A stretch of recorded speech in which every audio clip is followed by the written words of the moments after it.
Hello guys, मैं हूं रौनक कुमार और इसी के साथ आज हम एक न्यू चैप्टर पढ़ेंगे जो है पॉलिटिकल साइंस का आपका, जिसका नाम है फेडरलिज्म। बेसिकली ये चैप्टर आया कहाँ से, हमने क्या क्या समझा है। ये चैप्टर आपका कनेक्टेड है लास्ट चैप्टर से, पावर शेयरिंग वाले चैप्टर से। पावर शेयरिंग वाले चैप्टर से आपको मैंने सभी टॉपिक्स जो थे क्लियरिटी के साथ आपको मैंने एक हफ्ते पहले आपको मैंने पढ़ाया है। आप मेरे चैनल पे जाओगे, वहाँ पे आपको पावर शेयरिंग के सारे टॉपिक्स आपको मिल जाएंगे, करीबन A to Z, करीबन 1.5 घंटे की क्लास में। 1.5 घंटे की क्लास में आपको सब टॉपिक खत्म कर दिया और आप टीचर्स के पास जाओगे, आपको 3 घंटे पढ़ाएगा, 4 घंटे पढ़ाएगा, ठीक है, और उनमें से मेन मेन टॉपिक्स बताएगा भी नहीं। लेकिन उस 1.5 घंटे क्लास में मैंने आपको मेन मेन टॉपिक्स बताए हैं, आपको नए नए कॉन्सेप्ट्स बताए हैं मैंने, ठीक है, बहुत कुछ आपको उस चैप्टर के अंदर बताया। अब ऐसे ही कुछ एक है, इसके अंदर क्या है, डिफरेंट लेवल्स जैसे फॉर्म ऑफ गवर्नमेंट जैसे डिवाइड हो रहे थे पहले पावर शेयरिंग वाले चैप्टर्स में, ठीक है। पावर जो डिफरेंट डिफरेंट गवर्नमेंट्स के जो पावर्स थे, वो डिफरेंट डिफरेंट गवर्नमेंट्स के जो पावर्स थे वो शेयर हो रहे थे अलग अलग जो सरकार थी उनकी, तो वो हमने पढ़ा था पावर शेयरिंग वाले चैप्टर में। अब भाई फेडरलिज्म है, फेडरलिज्म कहाँ से शब्द आया, सब पढ़ेंगे। एनसीईआरटी बुक खोल लो अपनी, चैप्टर नंबर 2 ये ओपन कर लो, ठीक है। ये आपका डेमोक्रेटिक्स टाइप का चैप्टर है, फेडरलिज्म स्टार्ट करते हैं। पेज नंबर 14 ओपन कर लो, ठीक है। Line by line NCERT explanation दूंगा, क्योंकि एक बच्चे का कमेंट आया था कि यार आप नोट्स अपना देते हो लेकिन हमें तो डाउट होता है कि आप समझाओ हमें, तो वो डाउट बहुत बच्चों का था। तो मैंने फिर सोचा चलो अपने नोट्स जो है, जो जिनको नोट्स चाहिए वो मैं नोट्स दे दूंगा, लेकिन बाकी मैं एनसीईआरटी से समझा देता हूँ, ठीक है। चलो, फेडरलिज्म क्या है, हम एक टाइप से कॉन्टेक्स्ट करते हैं जो हमने बेल्जियम और श्रीलंका की बारे में पढ़ा था। बेल्जियम और श्रीलंका के बारे में पढ़ा था, बेल्जियम और श्रीलंका के बारे में पढ़ा था, उसी टॉपिक है आपका जो हम ने लास्ट चैप्टर में देखा था, ठीक है। हम एक बार और रिकॉल करेंगे, जो चेंजेस है कॉन्स्टिट्यूशन ऑफ बेल्जियम, वो एक टाइप से रिड्यूस करता है power of central government.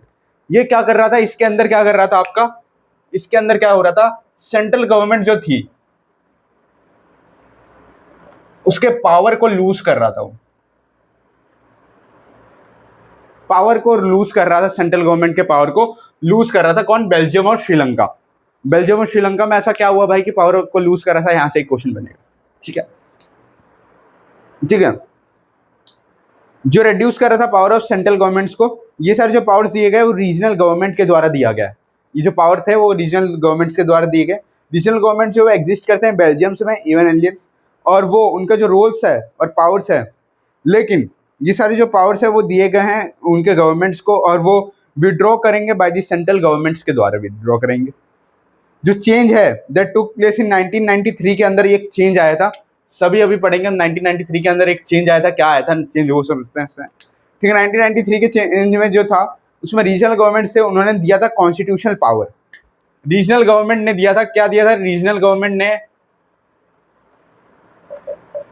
Constitutional power, constitutional power दिया था, याद रखना, याद रखना, बहुत बार पूछता है कि 1993 के अंदर क्या हुआ था और क्या फॉर्म हुआ था, रीजनल गवर्नमेंट फॉर्म हुई थी, प्लस आपका उसके अंदर क्या होता है, कॉन्स्टिट्यूशनल पावर आपको दिया गया था, ठीक है। कॉन्स्टिट्यूशन के अंदर पावर दिया गया था उनको एक टाइप से, और ये बेल्जियम में भी एग्जिस्ट करता है, बेल्जियम में भी है, और वहाँ पे रूल्स है, पावर्स है, लेकिन जो इतने सारे जो पावर्स है जो दिए गए हैं गवर्नमेंट्स को, वो विड्रॉ करते हैं बाय द सेंट्रल गवर्नमेंट्स के द्वारा ही, सेंट्रल गवर्नमेंट्स ही विड्रॉ करते हैं। चेंज है ये 1993 के अंदर चेंज आया था आपका, मैंने बताया था अभी आपको, 1993 के जो रीजनल गवर्नमेंट्स को दिया गया था कॉन्स्टिट्यूशनल पावर्स के, ये कोई भी डिपेंडेंट नहीं है सेंट्रल गवर्नमेंट पे, कोई भी ऐसा नहीं पार्टी है जो सेंट्रल गवर्नमेंट के ऊपर डिपेंडेंट हो, ठीक है। बेल्जियम शिफ्ट हुआ था from A unitary to A federal form of government से। श्रीलंका ने कंटिन्यू किया था कि जितने भी प्रैक्टिस पर्पस है वो यूनिटरी सिस्टम के साथ होंगे, जहाँ पे एक नेशंस गवर्नमेंट्स जितने भी सभी के पास पावर्स है, तमिल लीडर्स जो चाहते हैं कि श्रीलंका को एक टाइप से हम क्या बनाएंगे, फेडरल सिस्टम, क्या बनाएंगे, एक टाइप से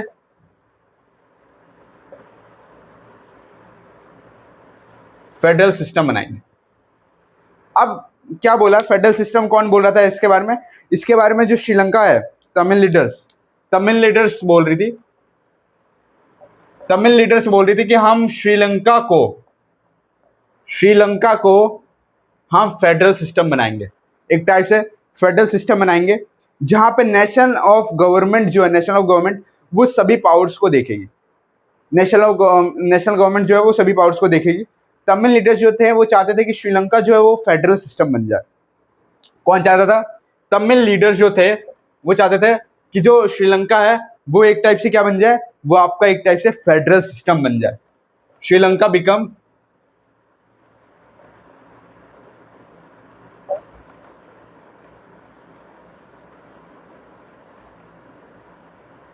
फेडरल सिस्टम बन जाए, एक टाइप से वो चाहते थे।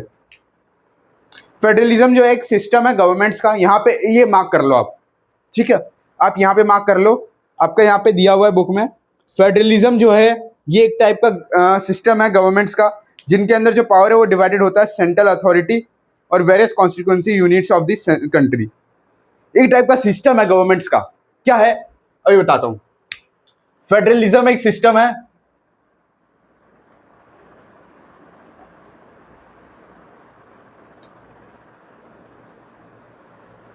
फेडरलिज्म इज अ सिस्टम, क्या बोला इन्होंने, of government which power is divided between central authority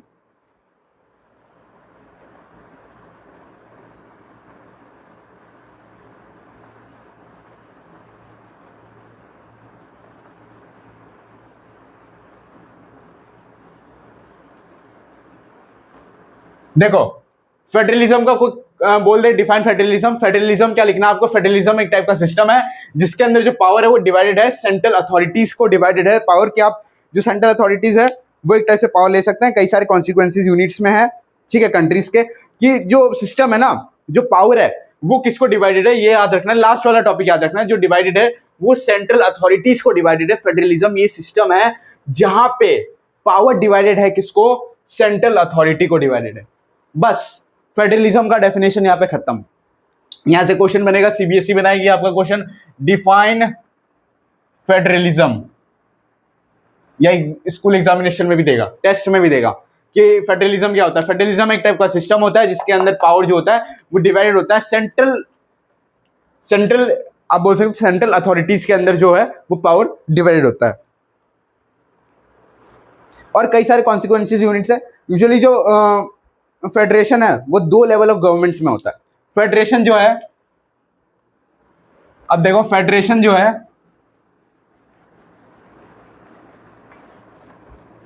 एक वर्ड आया है फेडरेशन, इसके अंदर क्या बोला है, किसके अंदर ये बोला है कि जो पावर है ना, जो फेडरेशन जिसमें 2 लेवल्स ऑफ गवर्नमेंट है, इसके अंदर क्या होता है 2 लेवल्स ऑफ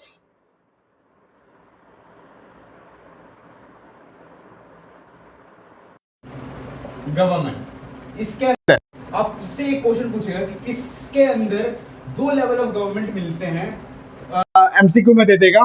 फेडरेशन के अंदर आपके 2 लेवल्स ऑफ द गवर्नमेंट्स मिलते हैं, याद रखना, यहां से क्वेश्चन बनेगा।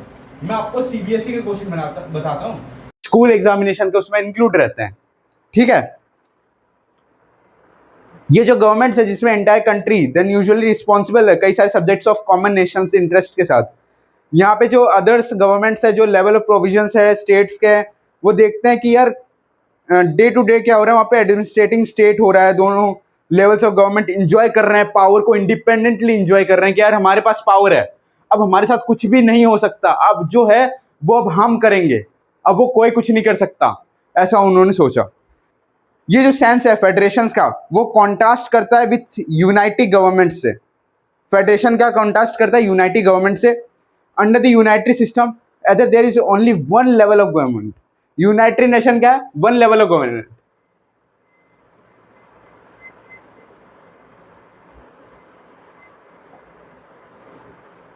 One level of government. United nation क्या है? 1 लेवल ऑफ गवर्नमेंट। याद रखना, एक टाइप से पूछता है यहां पे क्वेश्चन है कि डिफाइन यूनाइटेड नेशन, तो in which the level of governments in which 1 level of the governments are included is called unitary nation, ठीक है। जिसमें एक लेवल ऑफ गवर्नमेंट आपका हो, जिसके अंदर कंसिस्ट करता हो, उसको हम यूनाइटरी नेशन बोलेंगे, लिख लो, आप क्वेश्चन लिख लो यहाँ से। आपका क्वेश्चन जो बन रहा है आपका यहीं पे बन रहा है, ठीक है। देखो, यूनिटरी सिस्टम, जो सब यूनिट और सब ऑर्डिनेट्स है सेंट्रल गवर्नमेंट्स के, जो सेंट्रल गवर्नमेंट्स है वो पास करती है orders provision of local governments को। सेंट्रल गवर्नमेंट क्या करेगी भाई? सेंट्रल गवर्नमेंट का क्या काम है कि भाई हमने एक ऑर्डर बनाया है, वो ऑर्डर जो है वो लोकल गवर्नमेंट के पास भेजना है, वो लोकल गवर्नमेंट्स के पास भेजना है। अब उसका काम कौन करेगी? उसका काम करेगी सेंट्रल गवर्नमेंट। सेंट्रल गवर्नमेंट ने अगर काम नहीं किया वो सस्पेंड है, बस खत्म बात। वो क्या है? सस्पेंड है बस। जाओ, अपना जॉब से हाथ धुल जाएगा वो। ऑर्डर लोकल गवर्नमेंट्स को, लेकिन ये फेडरल सिस्टम जो है सेंट्रल गवर्नमेंट्स का, वो ऑर्डर नहीं करता है स्टेट गवर्नमेंट्स को किसी भी चीज को करने के लिए। वो ऑर्डर नहीं करता है कि आप ये चीज करो, उसके लिए ऑर्डर वो नहीं करता है, ठीक है। स्टेट गवर्नमेंट जो है उनके पास पावर है खुद का कि वो कोई भी आंसर सेंट्रल गवर्नमेंट को नहीं करेगा। स्टेट गवर्नमेंट के पास ऐसा पावर है कि आपको ऐसे इतना पावर दिया गया कि आप, ऐसा नहीं है कि आप कुछ भी, यार वो भी है, सेंट्रल गवर्नमेंट भी है, स्टेट गवर्नमेंट भी है, तो आप ऐसा नहीं कि आप अपना कुछ भी बात बताओगे, वो आप बता करके आप उसको बता दोगे सेंट्रल गवर्नमेंट को। ऐसा आपको कुछ नहीं करना है, ठीक है। ये जो दोनों गवर्नमेंट्स है वो सेपरेटली आंसर करते हैं ये सारे पीपल्स को। जो दो से ज्यादा more levels of tiers of the governments होते हैं, इनके अंदर डिफरेंट टायर्स ऑफ गवर्नमेंट्स होते हैं। कुछ सिटीजन जो एक टाइप से खुद का जुडिशरी बनाते हैं, ठीक है, जुडिशरी फंड करते हैं। ये आपका जो की फीचर्स है फेडरलिज्म के, आपके टोटल कितने दिए? 7 की फीचर्स दिए, आप देख लो 7 की फीचर्स दिए। इन 7 की फीचर्स को आपको अपनी नोटबुक्स में लिखना है। जब आप नोट्स मेरा लिख रहे हो उसके साथ साथ आपको लिखना है, जहां पे आपको लग रहा है ये बेसिक टर्म्स है जो आपको पूछ जाएगा, मैं आपको समझा देता हूं। वैसे जो different tyres of the governments है वो गवर्न करती हैं सेम सिटीजन्स को, लेकिन हर एक टायर्स में खुद का जो जडिजाइजेशन होता है, ठीक है। जडिजाइजेशन का मतलब होता है जिसके अंदर एक टाइप से लीगल अथॉरिटी इंक्लूड हो, ठीक है, जिसके अंदर एक टाइप से लीगल अथॉरिटी इंक्लूड हो, वो डिफाइन करती है। ये स्पेसिफिक मैटर है किसका? लेजिस्लेशन, टैक्सेशन और एडमिनिस्ट्रेशन का। मतलब इसके अंदर लेजिस्लेशन, टैक्सेशन और एडमिनिस्ट्रेशन का काम इसके अंदर होता है। जो जो है ना आपका ज्यूरिसडाइजेशन, उसके अंदर जो respective levels of tiers of governments है वो स्पेसिफाइड करते हैं कि जो कॉन्स्टिट्यूशन के अंदर जो एक्सटेंस जो अथॉरिटी है हर एक टायर्स ऑफ गवर्नमेंट्स का, वो कॉन्स्टिट्यूशनली गारंटेड है कि हाँ गारंटेड है वो गवर्नमेंट्स। जो फंडामेंटल प्रोविजन है कॉन्स्टिट्यूशंस के, वो यूनिटेडली चेंज करते हैं by one level of governments को। सच चेंजेस जो रिक्वायर्ड हो वो कॉन्स्टेंट है both the levels of governments में। कोर्ट जो है पावर के वो इंटरप्रेट करेंगे कॉन्स्टिट्यूशंस को और पावर्स को। 5th पॉइंट है डिफरेंट लेवल्स ऑफ गवर्नमेंट्स को। जो हाईएस्ट कोर्ट्स है वो एक्ट करेंगे, क्या करेंगे? एक्ट, वो अंपायर करेंगे एक टाइप से और डिस्प्यूट करेंगे between different levels of governments को, exercise of their respective powers. अपने अलग अलग पावर से वो डिस्प्यूट करेंगे, ठीक है। सोर्स ऑफ रेवेन्यू जो हर एक लेवल ऑफ गवर्नमेंट्स का वो क्लियरली स्पेसिफाई किया गया है, इंश्योर किया गया फाइनेंशियल अथॉरिटी के द्वारा। जो फेडरल सिस्टम है वो डुअल ऑब्जेक्टिव्स है सेफगार्ड्स के, जिसमें यूनाइटी का एक टाइप से क्या होता है? यूनाइटी का आपका इसमें प्रमोट होता है बेसिकली। आपका यूनाइटी का प्रोटेक्ट होता है, जिसमें से कुछ सेम टाइम्स अकोमोडेट होते हैं, ठीक है। रीजनल डाइवर्सिटी होता है। यहाँ पे 2 एक्सेप्ट होते हैं जो क्रूशियल है इंस्टीट्यूशंस और प्रैक्टिशनर ऑफ फेडरलिज्म का। गवर्नमेंट जो है वो डिफरेंट लेवल्स की होती है, आपको पता है। एक होता है स्टेट गवर्नमेंट, सेंट्रल, लोकल। याद रखना 3 टाइप्स के गवर्नमेंट होते हैं, central, state, local. Central, state, local. आपका सेंट्रल गवर्नमेंट होता है, स्टेट का गवर्नमेंट होता है, और लोकल आपके जो आसपास है वहां वाले सरकार होती है, ठीक है। वही 3 लेवल्स ऑफ गवर्नमेंट्स आपको पता होनी चाहिए क्योंकि ये बहुत ही ज्यादा है। डिफरेंट शुड एग्री, कुछ रूल्स है जो पावर शेयरिंग्स के, वो ट्रस्ट करते हैं कि हर एक जो है वो अबाइड करेंगे अपने पार्ट्स ऑफ एग्रीमेंट्स को। आइडियल ऑफ फेडरल सिस्टम्स को, जो दोनों एक्सेप्ट है म्यूचुअल ट्रस्ट और एग्रीमेंट्स को एक साथ रहने के लिए, ठीक है। इतना आपको 7 पॉइंट मैंने समझाया। इसमें से आपको कुछ लग रहा है कि लिख लेता हूं तो आप लिख सकते हो, ठीक है। आप लिख लो जल्दी, ज्यादा छोटा है एकदम, ठीक है, ज्यादा बड़ा ये क्वेश्चंस कुछ है नहीं।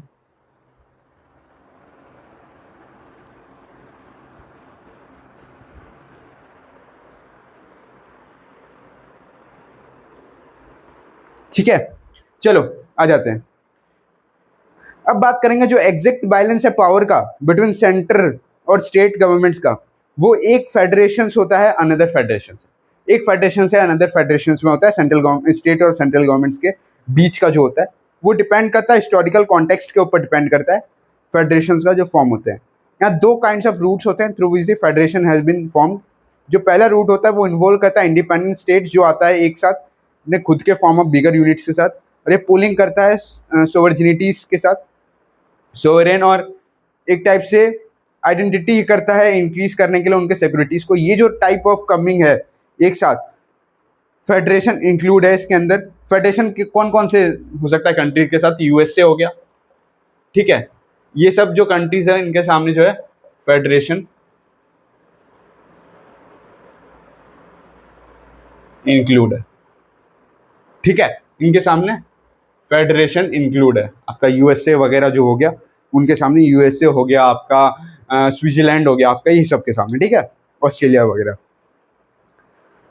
यहाँ पे वीज़ा लगते हैं एक टाइप से, आप जब जाते हो आपको बोलते हैं कि यार वीज़ा दिखाओ, आप यूएसए जा रहे हो वीज़ा दिखाओ, तो वहाँ पे एक टाइप का फेडरल सिस्टम है, वहाँ पे एक मतलब है तो पावर इक्वल है वहाँ पे, लेकिन वहाँ पे सिस्टम जो है उनका फेडरल है, ठीक है, फेडरल गवर्नमेंट से। जो सेकंड रूट है जहाँ पे लार्ज कंट्री डिसाइड करती है कि हम अपने पावर्स को डिवाइड करेंगे बिटवीन द कॉन्स्टिट्यूएंट स्टेट्स और नेशनल गवर्नमेंट्स का, जो इंडिया, स्पेन और बेल्जियम है वो एग्जाम्पल है, ये काइंड ऑफ होल्डिंग एक साथ फेडरेशन को होल्ड करता है। ये जो सेकंड कैटेगरी है सेंट्रल गवर्नमेंट्स का, वो टेंड्स करते हैं ज़्यादा पावरफुल, जैसे वीज़ा विजी स्टेट्स ज़्यादा ऑफ्टन डिफरेंट कॉन्स्टिट्यूएंट्स यूनिट्स है फेडरेशंस का, जो अनइक्वल पावर्स को, कुछ यूनिट्स जो है वो गारंटेड होते हैं, स्पेशल पावर्स वगैरह में वो गारंटेड होते हैं, ठीक है।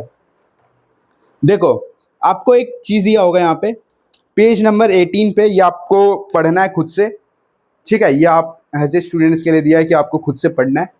जहाँ पे लगता है कि यार ये पॉइंट समझ में नहीं आ रहा तो आप प्लीज़ कमेंट कर दो, उस पॉइंट पे हम फुल डिस्कशन करेंगे, फुल चर्चा करेंगे उसके बारे में एकदम डेप्थ। देखो मैं आपको बता देता हूँ, अगर 10th में आप कुछ जानना चाहते हो ना तो आप उसकी पूरी गहराई जानो, आप उसका पूरा डेप्थ जान लो कि यार हाँ वो डेप्थ क्या बोल रहा है, वो डेप्थ कहना क्या चाहता है, वो पूरी आप गहराई पे चले जाओ ना। आप साइंस पढ़ रहे हो, उस पूरी गहराई में जाके पढ़ो, आप एसटी पढ़ रहे हो, पूरी गहराई में जाके आप पढ़ो, ऐसा पढ़ो, ठीक है। तो चलो आप देखते हैं how is federalism practised, federalism कैसे प्रैक्टिस होता है, ठीक है। फेडरलिज्म प्रैक्टिस करने का क्या क्या एज ए तौर तरीका है वो सब समझते हैं। टॉपिक डालो, फेडरलिज्म कैसे प्रैक्टिस होता है, how is federalism practised.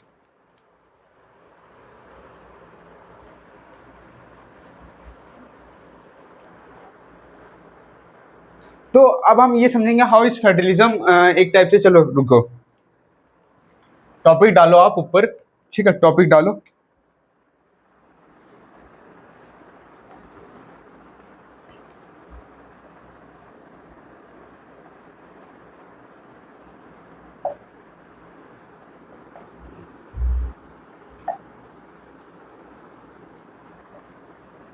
How is federalism practised, कैसे फेडरलिज्म जो है वो प्रैक्टिस होता है, उसके बारे में हम कॉन्स्टिट्यूशन के डेप्थ के ऊपर जाएंगे, कॉन्स्टिट्यूशन के अंदर पूरा चले जाएंगे कि कैसे होता है वो सब, ठीक है। इसके अंदर हम लैंग्वेज पॉलिसीज पढ़ेंगे, सॉरी स्टेट रिलेशन पढ़ेंगे, central state relation, linguistic state पढ़ेंगे, ठीक है। ज़्यादा टॉपिक बचा नहीं है तो मैं आपसे रिक्वेस्ट करता हूँ कि थोड़ा आधा घंटा से 1 घंटा आप मुझे टाइम दे दो। बस क्या टाइम हो रहा, 9 बज रहे ना, तो 9 से आप 10 तक टाइम दे दो आप, उसके बाद आपकी क्लास ऑल ओवर खत्म हो जाएगी, ठीक है। 9 से 10 का टाइम दे दो आप। चलो how is federalism practice, federalism कैसे प्रैक्टिस होता है उसके बारे में डेप्थ में जानेंगे हम।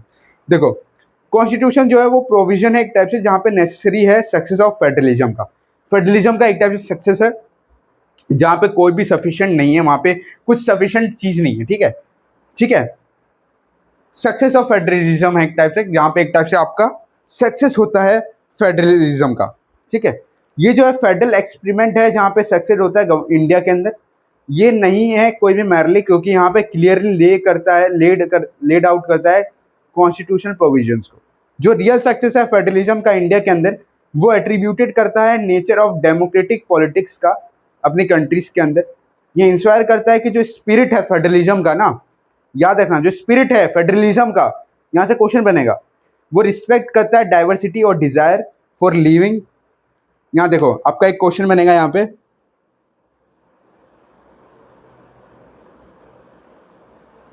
देखो एक क्वेश्चन बनेगा जो डेमोक्रेटिक पॉलिटिक्स है कंट्रीज के अंदर, उसके अंदर फेडरलिज्म है, उसका क्या काम है? रिस्पेक्ट डाइवर्सिटी और डिजायर। रिस्पेक्ट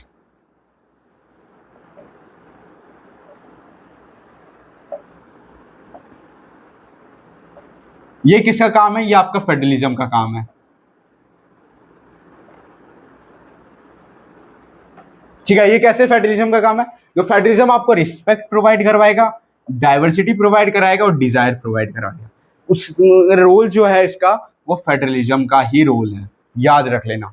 यहां से आपका क्वेश्चन बनेगा कि आप बता दो कि फेडरलिज्म का जो है उसके अंदर कौन से 3 ऐसे मेन रोल बताए गए, कैरेक्टरिस्टिक रोल बताए गए, उनके नाम लिख दो। तो आप बोलोगे रिस्पेक्ट के ऊपर बात किया गया है, डाइवर्सिटी के ऊपर बात किया गया और डिजायर के ऊपर बात किया है। ठीक है, कि इज्जत के ऊपर, डाइवर्सिटी के ऊपर और डिजायर जो है उन सब के ऊपर बात किया गया है। ठीक है, ये याद रखना। For living together become shared ideals in our countries, अपने मतलब कंट्री के अंदर हमें जो आइडियाज वगैरह है वो शेयर करना है, आइडियल सिस्टम बनाना है एक टाइप से। तो ये सब चीज का है, रिस्पेक्ट हमें देना पड़ेगा, डाइवर्सिटी देना पड़ेगा, डिजायर देना पड़ेगा। हमारे अपने दिमाग में सेट कर लो ये 3 वर्ड, रिस्पेक्ट, डाइवर्सिटी और आपका क्या बनेगा? Desire. Respect, diversity, desire, respect, diversity, desire, respect, diversity, desire, बस इतना याद करना है। ये टाइप से आपका यूपीएससी 2025 के क्वेश्चन पेपर में पूछा गया था कि जो स्पिरिट ऑफ फेडरलिज्म है वो क्या क्या इंस्पायर करता है। ठीक है, तो वो इंस्पायर करता है डिजायर, रिस्पेक्ट, डाइवर्सिटी। ठीक है, जहां पे आप अपनी कंट्रीज में अपने आइडियाज वगैरह शेयर करते हो एक दूसरे से, तो वहां पे ये बहुत इंपॉर्टेंट है। ठीक है, let us look at some of the major ways in which it happened. अब बात करेंगे लिंग्विस्टिक स्टेट की। अब बात करेंगे लिंग्विस्टिक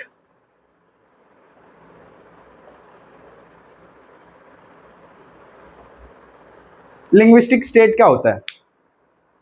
क्या होता है लिंग्विस्टिक स्टेट? थोड़ा बताना मुझे, कहीं ना कहीं पढ़ा होगा आपने लिंग्विस्टिक स्टेट। थोड़ा आप सर्च करो, कुछ बुक के अंदर सर्च करो आप, कहीं और नहीं, इंटरनेट पे नहीं, आपको बुक के अंदर सर्च करना है कि यार क्या होता है इसका मतलब, लिंग्विस्टिक स्टेट होता क्या है। State state state state state क्या बोल रहा है ये? हाँ चलो देख, ये लिंग्विस्टिक स्टेट से बनाता है एक टाइप से, जहाँ पे पहले एक मेजर टेस्ट होता है डेमोक्रेटिक पॉलिटिक्स। जितने भी डेमोक्रेटिक पॉलिटिक्स होते हैं ना,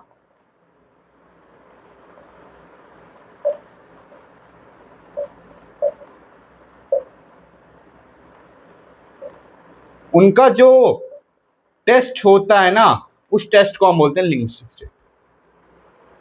उसको हम बोलते हैं लिंग्विस्टिक स्टेट, याद रखना। जो डेमोक्रेटिक पॉलिटिक्स जो कंट्रीज में होता है एक टाइप से, जिसके अंदर जो टेस्ट होता है इनका, उनको हम बोलते हैं लिंग्विस्टिक स्टेट। ठीक है, डेमोक्रेटिक पॉलिटिक्स एक टाइप से कंट्री। अगर हम देखें जो पॉलिटिकल मैप है, ठीक है, इंडिया का, तो ये बिगन हुआ था जर्नी हमारा, कब बिगन हुआ था जर्नी? 1947 में। ठीक है, 1947 में जब बिगन हुआ था जर्नी, तब 2019 के टाइम पे एक टाइप से सरप्राइज हुआ था एक्सटेंट ऑफ चेंजेस का। 2019 में तुरंत एक चेंज आ गया था, 2019 के अंदर एक नया चेंज आया था। उस चेंज के अंदर क्या बोला था, कई सारे ओल्ड स्टेट्स हैं जो वैनिश हो गए थे, एक टाइप से खत्म हो गए थे, और न्यू स्टेट जो है वो बनना स्टार्ट हुए थे। 2019 के अंदर क्या हुआ था? Vanish old state and create new states. यहां मार्क कर लो आप। ठीक है, ये एक तो आप ये मार्क कर लो कि 1947 के अंदर जब डेमोक्रेसी था, तब 2019 के टाइम पे एक टाइप का एक्सटेंट चेंजेस आया। उस चेंज के अंदर क्या था, कई सारे ओल्ड स्टेट जो थे वो खत्म होते गए और नए स्टेट जो है वो क्रिएट होते गए, बनते गए। जो एरियाज थे बाउंड्रीज नेम्स के स्टेट्स के, वो चेंज होते गए। क्या क्या चेंज होते गए? बाउंड्री एरिया का क्या हुआ, नेम चेंज होता गया, नेम चेंज होता गया कि हाँ भाई अब ज्यादा हो गया, 1947 से 2019 हो गया, तो बहुत टाइम पीरियड हो गया। ठीक है, टाइम लाइन बहुत हो गया, तो अब क्या करते हैं, अब हम बाउंड्री जो है, जो एरिया जो है, उन सब का क्या करते हैं, हम एक टाइप से नाम चेंज कर देते हैं, कुछ और नाम रख देंगे अब, ठीक है।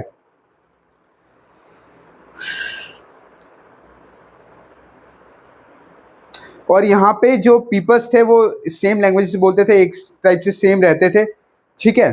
1947 में जब बाउंड्री, कई सारे स्टेट्स के बाउंड्रीज जो चेंज हुए थे ना, जिसमें से नए स्टेट्स बने थे, उनमें से जब बाउंड्रीज चेंज हुए थे, तब यहाँ पे किया गया था एक टाइप से इंश्योर कि जो पीपल है वो अपने कुछ सेम लैंग्वेजेस बोलेंगे जिस स्टेट में वो रह रहे हैं, ठीक है।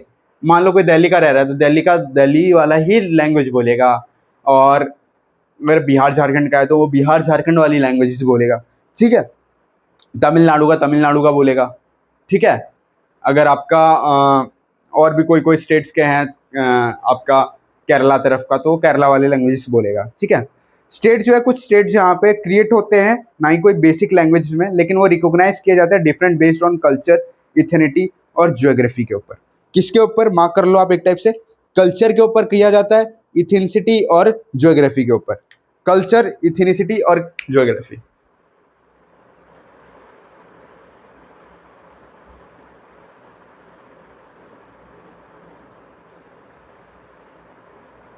इसका मतलब बताओ आप, कल्चर, इथेनिटी और ज्योग्राफी। कल्चर मीन्स उनका पहनावा, ओढ़ावा, खाना, खान पान कैसा है उसके ऊपर। इथेनिसिटी उनका मतलब रहना वगैरह कैसा है। ज्योग्राफी का मतलब है कि आपका उनका वहाँ का इन्वायरमेंट कैसा है, एक टाइप से कि कैसा है वहाँ का इन्वायरमेंट, उसके ऊपर वो डिपेंड करता है। इंक्लूड करता है स्टेट्स, जैसे आप बोल सकते हो नागालैंड, नागालैंड हो गया, क्या था, उत्तराखंड भी है एक आपका, और एक आपका है झारखंड भी है। ये आपका इंपॉर्टेंट है। ये बोल सकता है कि जो इथनिक कॉम्पोजिशन है एक टाइप से ज्योग्राफी और कल्चर्स का, वो किन किन स्टेट्स में है, तो नागालैंड हो गया, उत्तराखंड हो गया और झारखंड हो गया, ठीक है। ये 3 स्टेट्स में है इनके अंदर एक टाइप से इथेनिसिटी, ठीक है। अब बात करेंगे भाई, देखो चैप्टर तो बड़ा है भाई, टाइम तो लगेगा, लेकिन मैं सोचता हूँ जल्दी जल्दी खत्म कर दूं, क्योंकि देखो सिलेबस हमारा पीछे है। अब देख रहे हो सेकेंड चैप्टर पे ही हैं हम अभी तक, और आपका मिड सितंबर के टाइम पे आपके वो होंगे, हाफ ईयरली होंगे, बोर्ड एग्जामिनेशन स्टार्ट हो जाएंगे अक्टूबर के टाइम पे, तो आपको सब कुछ खत्म करना पड़ेगा ना। प्री बोर्ड स्टार्ट हो जाएंगे, फिर बोर्ड स्टार्ट हो जाएंगे, तो आपके पास ज़्यादा टाइम नहीं है। साइंस में भी टाइम नहीं है, मैथ्स में भी टाइम नहीं है, ना आपका एसएसटी में टाइम है, ना आपका एआई में टाइम है, ना आपका एसएसटी में आप चारों बुक्स को ले लो उसमें टाइम नहीं है आपका, ठीक है। तो आपको थोड़ा जल्दी जल्दी करना पड़ेगा। जब ये डिमांड रखा जाता है formation of states on the basis of language raised कुछ नेशनल लीडर्स का, ये फेयर्ड होता है कि ये लीड करेगा डिस्टेंटेशंस ऑफ कंट्रीज को, जो सेंट्रल गवर्नमेंट से वो डेस्टिकेट करेगी लिंग्विस्टिक स्टेट्स को कुछ टाइम्स के पीरियड के लिए।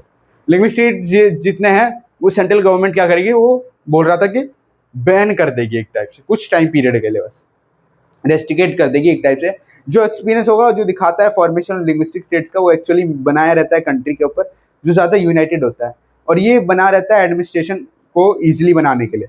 लैंग्वेज पॉलिसी क्या है, लैंग्वेज पॉलिसी क्या है एक टाइप से, ये एक टाइप से प्रिंट आउट, स्क्रीनशॉट ले लो, सॉरी प्रिंट आउट बोल रहा हूँ, स्क्रीनशॉट ले लो आप, ठीक है, स्क्रीनशॉट लो आप जल्दी। उसके बाद आपका करेंगे हम लैंग्वेज पॉलिसी, हेडिंग डालो लैंग्वेज पॉलिसी।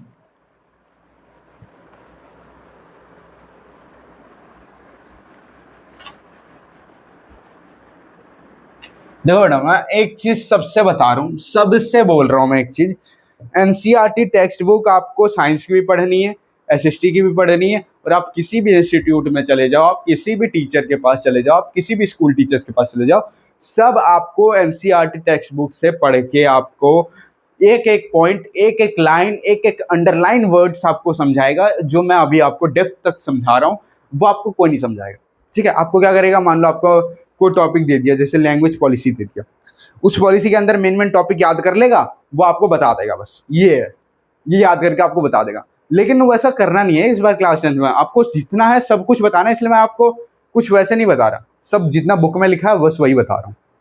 अब बात करेंगे हम किसकी बात करेंगे, लैंग्वेज पॉलिसी की।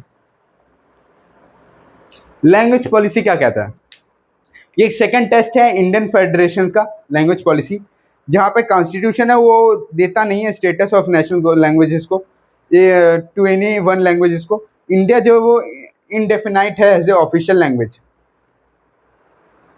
सॉरी हिंदी जो है वो इनडेफिनाइट है ऑफिशियल लैंग्वेज को क्लैरिटी दे दिया गया है कि हाँ हिंदी जो है वो आपका ऑफिशियल लैंग्वेज है, वो आपको बोल दिया गया है कि हाँ भाई अब उसको ऑफिशियल लैंग्वेज बोल दिया जाएगा। सिर्फ अबाउट 40% जो इंडियंस है वहाँ पे कई सारे सेफगार्ड्स है जो प्रोटेक्ट करते हैं अदर्स लैंग्वेजेस को, हिंदी, जहाँ पे 22 अदर लैंग्वेजेस रिकॉग्नाइज किए गए हैं शेड्यूल लैंग्वेजेस को कॉन्स्टिट्यूशन के अंदर। कॉन्स्टिट्यूशन के अंदर आपके 22 लैंग्वेजेस को सपोर्ट किया गया है। याद रखना, ये यूपीएससी टाइप का क्वेश्चन बनेगा, इंटरव्यू में पूछ देगा आपको कि बता दो कि जो आपका कॉन्स्टिट्यूशन के अंदर है वो कितने लैंग्वेजेस को सपोर्ट करता है, तो आपके 22 लैंग्वेजेस को सपोर्ट करता है, जिसके अंदर आपका हिंदी भी है। ठीक है, हिंदी भी आपका है मातृभाषा। ठीक है, याद रखना। Hindi is another tongue about 40% of the Indians, जहाँ पे कुछ सेफगार्ड्स प्रोटेक्ट करते हैं अदर लैंग्वेजेस को। हिंदी जहाँ पे 22 अदर्स लैंग्वेजेस रिकॉग्नाइज करती हैं शेड्यूल लैंग्वेजेस को कॉन्स्टिट्यूशन के अंदर। जो कैंडिडेट है जो एग्जामिनेशन कंडक्ट करवाता है for a central governments positions में, वो कौन से पोजीशन में होते हैं? वो होते हैं सेंट्रल गवर्नमेंट्स के पोजीशन में, मार्क कर लो, सेंट्रल गवर्नमेंट के पोजीशन में होते हैं, जो एक टाइप से ओपीटी को पोजीशंस मतलब कि एग्जामिनेशन करते हैं कि किसी भी लैंग्वेजेस को। जो स्टेट्स है वो उनके पास खुद का ऑफिशियल लैंग्वेज होता है, स्टेट्स के पास खुद का ऑफिशियल लैंग्वेज होता है कि हाँ ये लैंग्वेज है, ये बिहार का है तो बिहार का लैंग्वेज ऑफिशियल लैंग्वेज है। ठीक है, तो वो बोलेगा।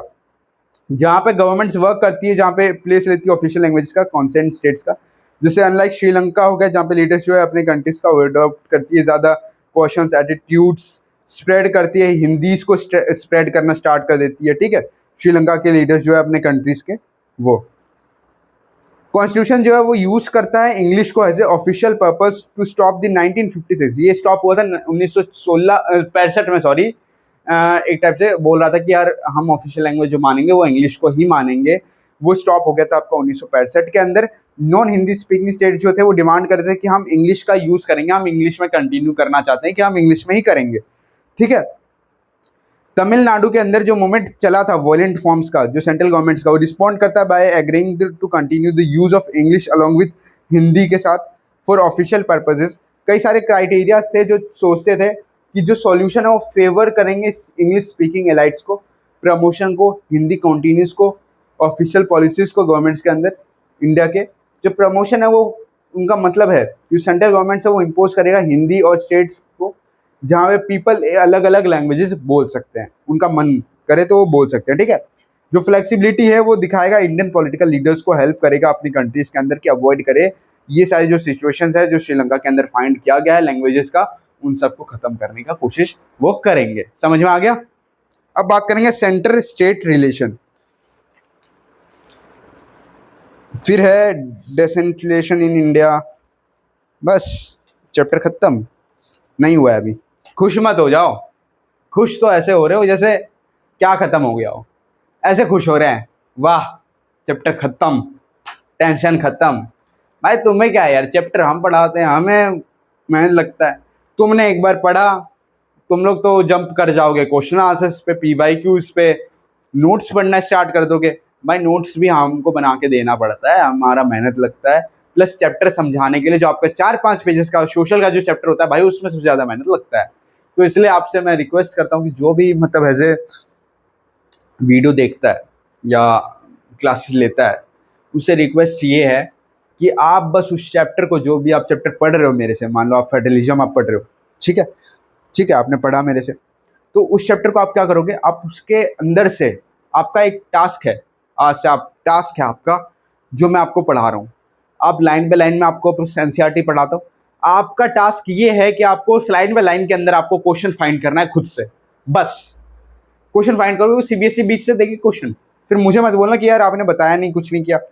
अब हम बात करेंगे सेंटर स्टेट रिलेशन। किसकी बात करेंगे? Centre state relation. आपकी कल की क्लास जो है वो 12 बजे होगी, ठीक है, 12 बजे आपकी एक कल की क्लास होगी, जिसके अंदर मैं बता देता हूं अभी, क्योंकि फिर आप लोग बोलोगे कि यार बताया नहीं आपने, क्लास ले लिया आपने, ये गलत काम कर दिया, ठीक है। जिसके अंदर आपका सिलेबस किसका पीछे छूट रहा है वो बताओ आप सबसे पहले। उस सिलेबस को मैं जल्दी कंप्लीट करूंगा क्योंकि टाइम बहुत कम है और पेपर बहुत नज़दीक है। ठीक है, चलो आप बता देना पूरा। ठीक है, सेंटर स्टेट रिलेशन अब पढ़ेंगे क्या होता है ये सेंटर स्टेट रिलेशन। रिस्ट्रक्टिंग होता है सेंटर स्टेट रिलेशन जो है वो रिस्ट्रक्चरिंग करता है सेंटर स्टेट रिलेशंस को, जो एक वे है, एक से ज़्यादा वे है जिसके अंदर फेडरलिज्म जो है वो स्ट्रेंथन करता है, प्रैक्टिस करता है। कैसे कॉन्स्टिट्यूशन अरेंज करता है पावर शेयरिंग को, जो वर्क करता है dependent to a large extent to how the ruling parties. यहाँ पे आपका एक क्वेश्चन बनेगा जो मैंने आपको पहले ही बोला था कि आप अगर चैप्टर पढ़ोगे तो आपको खुद का क्वेश्चन मिलेगा। ठीक है, इसलिए मैं आपको चैप्टर पढ़ाता हूँ। यहाँ क्वेश्चन बन रहा है कि कैसे जो कॉन्स्टिट्यूशन अरेंजमेंट होता है पावर शेयरिंग का वो वर्क करता है, रियलिटी डिपेंड करता है लार्ज एक्सटेंट में, और कैसे रूलिंग पार्टीज और लीडर्स जो है वो फॉलो करते हैं इन सारे अरेंजमेंट्स को। ये क्वेश्चन आप लिख लो। ठीक है, इसके नीचे आंसर है। फॉर ए लॉन्ग टाइम जो कुछ पार्टीज होते हैं जो रूल करते हैं दोनों सेंटर और in most of the states, इसका मतलब है कि जो स्टेट गवर्नमेंट्स है वो एक्सरसाइज नहीं करेगी उनके राइट्स को और ऑटोनोमस फेडरल्स को, यूनिट्स को। जब रूलिंग पार्टी जो एज ए स्टेट लेवल्स वो डिफरेंट है तो पार्टी जो रूल किया गया है सेंटर पे वो परेशान हो जाएगी कि यार हम कैसे अनडिटरमाइन करें कि जो पावर है स्टेट्स का उसको हम कैसे अनडिटरमाइन करें। ये सारे जो डेज हैं सेंट्रल गवर्नमेंट्स का वो ऑफ्टन मिसयूज किया जा रहा है कॉन्स्टिट्यूशंस को डिसमिस करने के लिए स्टेट गवर्नमेंट्स का, और ये जो कंट्रोल किया जा रहा है वो रिवल पार्टीज के द्वारा कंट्रोल किया गया है। ठीक है, ये जो कंट्रोल किया गया है वो रिवल पार्टीज के द्वारा।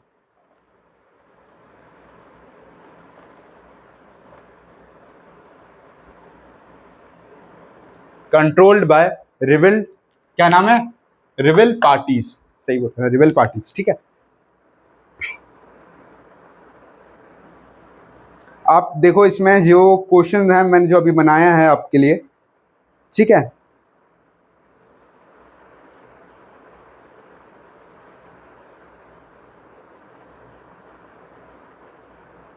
जो अनडिटरमाइन होता है स्पिरिट ऑफ फेडरलिज्म को अनडिटरमाइन करता है। ऑल दिस चेंज जो सिग्निफिकेंटली जो होता है, जो चेंज हुआ था 1990 के बाद में, उसके बारे में पढ़ेंगे। चेंज, वरना आप बोलोगे आफ्टर 1990 क्या हुआ था, क्या बोल रहे हो, ये क्या समझा रहे हो। तो चेंज हुआ था आफ्टर 1990 के बाद। जो पीरियड था ये इसमें दिखाया था रीजनल पॉलिटिकल पार्टीज को कई सारे स्टेट्स में, कंट्रीज के, जहां पे एक टाइप से बिगिनिंग था एरा ऑफ कोएलिशन गवर्नमेंट्स का। कोएलिशन गवर्नमेंट आप बता दो क्या होता है, उसके बाद मैं आपको हिंदी बताता हूं। कोएलिशन गवर्नमेंट में होता है गठबंधन वाली सरकार। ठीक है, जहां पे आपके 2-3 सरकार मिल करके एक मेजोरिटी ऑफ पार्टीज को बनाएंगे। गठबंधन जो सरकार बोलते हैं आप हिंदी में, गठबंधन वाली सरकार, उसको हम बोलते हैं कोएलिशन ऑफ गवर्नमेंट्स। तो वो क्या हुआ था, वो जो आपका जिस पीरियड में दिखाया गया पॉलिटिकल पार्टीज कई सारे स्टेट्स कंट्रीज के, इन्होंने स्टार्ट किया था एक टाइप से एरा स्टार्ट किया था कि यार अब हम क्या करेंगे, अब हम कोएलिशन गवर्नमेंट्स को फॉर्म करना स्टार्ट करेंगे। और ये कब हुआ था, ये क्वेश्चन पूछेगा, कोएलिशन गवर्नमेंट कब फॉर्म स्टार्ट हुआ था, 1990 के अंदर हुआ था। 1990 के अंदर जो हुआ था वो कोएलिशन आपका गवर्नमेंट फॉर्म स्टार्ट हुआ था, जहां पे सिंगल पार्टी जो है वो क्लियर मेजोरिटी ले रही थी लोकसभा का, लोकसभा सीट का सबसे ज्यादा क्लियर मेजोरिटी ले रही थी कि भाई लोकसभा सीट है उसका हम ज्यादा लेंगे। ठीक है, और जो मेजर नेशनल पार्टीज है वो एंटर करती थी अलायंस विद मैनी पार्टीज, जो इंक्लूड करती थी सेवरल रीजन पार्टीज को एक गवर्नमेंट्स को फॉर्म करने के लिए सेंटर को। ठीक है, ये जो लीड करवाता है new culture of power sharings का और respect for the autonomy of state governments का, ये ट्रेंड है कि सपोर्ट करवाएगा by major judgement of the supreme court, और ये बनाएगा डिफिकल्ट, क्या बनाएगा, डिफिकल्ट बनाएगा for the central governments dismiss करने के लिए, स्टेट गवर्नमेंट्स को डिसमिस करने के लिए बनाएगा आर्बिट्री मैनर्स में। जो फेडरल पावर शेयरिंग से वो ज़्यादा इफेक्टिव है आज की डेट में, आज की डेट में मैंने वैसे बोल दिया, मतलब आज मतलब टूडेज की बात की आज टाइम पीरियड में। तो ये एक टाइप से ईयर्स में आफ्टर द कॉन्स्टिट्यूशन एक टाइप से क्या हुआ, फोर्स में आ गया कि हाँ हम कॉन्स्टिट्यूशन जो है फोर्स में। देखो एक पेज नंबर निकालो एनसीईआरटी का 22 पेज नंबर, इसके अंदर आपका बताया गया प्रोपोर्शन जो है उसके एसएमईज लैंग्वेज जो है उनका प्रोपोर्शन जो है वो 1.26 बोला गया है। ठीक है, एसएमईज लैंग्वेज का। शेड्यूल लैंग्वेजेस की बात की गई है इंडिया के अंदर, किसकी बात की गई है, शेड्यूल लैंग्वेजेस की बात की गई है। 1.26 जो है वो एसएमईज बोलते हैं, ठीक है। बंगाली 8.03, या आपके क्या बोलते हैं, ये बंगाली लैंग्वेज बोलते हैं, बंगाल वाले जो लोग होते हैं वो बोलते हैं, ठीक है। ऐसे ही बोडो जो है, बोडो एक टाइप का लैंग्वेज है जो 0.12 लोग बोलते हैं आपका बोडो। ऐसे आपके आपको मिल जाएंगे, ठीक है। बुक पेज नंबर 22 के अंदर शेड्यूल लैंग्वेज मिल जाएंगे, पूरा लिखूं तो बहुत टाइम जाएगा, ठीक है। ये आपके इसमें कुछ 20 लैंग्वेजेस है, 10-20 होंगे इसके अंदर, ठीक है, टोटल। एक रिपोर्ट दिया गया है स्टेट रिकॉग्नाइजेशन कमीशन का पेज 23 के अंदर, ठीक है, जहां इम्प्लीमेंटेड हुआ है एग्जैक्टली 50 साल से एक टाइप से इम्प्लीमेंटेड होता जा रहा है। 1 नवंबर 1956 के अंदर हुआ था, 1 नवंबर 1956 के अंदर हुआ था, जिसके अंदर आपका क्या हुआ था, ये एक टाइप से ओवर टाइम था, खुद के वे का था, जहाँ पे ट्रांसफॉर्म होता था पॉलिटिकल और institutional life of Nations. Gandhi जो थे, अदर लीडर जो थे, प्रॉमिस करते थे, फॉलो करते थे, जब वो फ्रीडम्स आएगा न्यू नेशनल गवर्नमेंट्स के ऊपर, नेशंस के ऊपर सॉरी, वो बेस्ड होगा एक न्यू सेट ऑफ प्रोविजंस के ऊपर। ये बेस्ड होता है on the principle of language के ऊपर, जहाँ पे जब इंडिया एक टाइप से फाइनली फ्रीड करेगा 1947 में, जब आज़ाद होने के बाद, तो ये डिवाइडेड हो जाएगा, तो ये भी डिवाइडेड हो जाएगा। पार्टीशन जो है वो कॉन्सिक्वेंसेस करता है, प्रोविंशियल अटैचमेंट करता है वन फेथ का, जहाँ पे ज़्यादा पार्टिसिपेशन जो है वो अदर प्रिमोडिकल लॉयलिटी लैंग्वेजेस को लीड करवाता है। सो जो रैन होगा thinking of Nehru, Patel and Rajaji, far from a undermining Indian जो यूनाइटी है, लिंग्विस्टिक स्टेट जो है वो हेल्प करेंगे स्ट्रेंथन करने के लिए। ये प्रूफ करेंगे जो परफेक्टली कॉन्स्टेंट है कनाडिगा और इंडियन बंगाली, इंडियन है, तमिल और इंडिया गुजराती, ये इंडियन है। तो ये आपको खुद पढ़ना है, ठीक है, ये ऐसे समझाने लायक नहीं है। आपका लास्ट टॉपिक बच रहा है, जल्दी से ख़त्म कर लेते हैं, 10-15 मिनट लगेगा, आधा घंटा लगेगा। बहुत बड़ा टॉपिक है आपका, ये ख़त्म आपके अगले पेज में हो रहा है, अगले पेज में हो रहा है आपका। इसका नाम है decentralisation in India, decentralisation in India.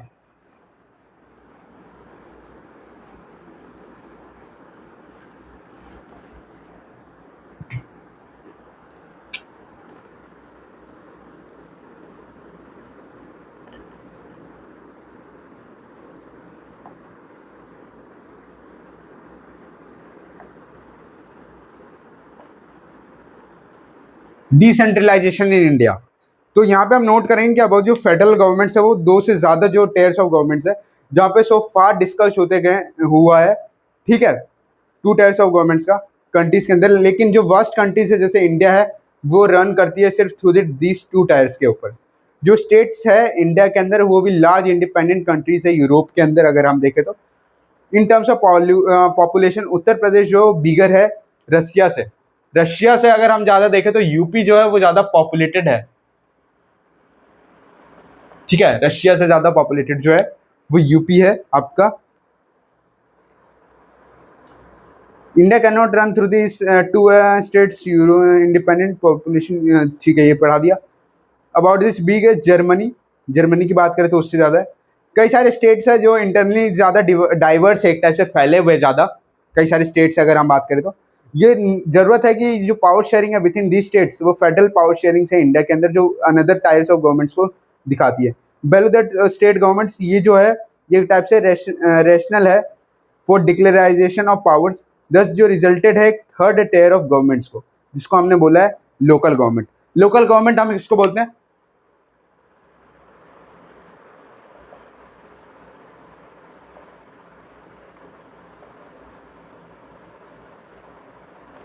Third tier of governments को हम लोकल गवर्नमेंट बोलते हैं। एक होता है आपका state, central, local, state, central, local, तो आपका थर्ड नंबर पे है ना, तो थर्ड टियर ऑफ गवर्नमेंट्स, ठीक है, थर्ड टियर ऑफ गवर्नमेंट्स।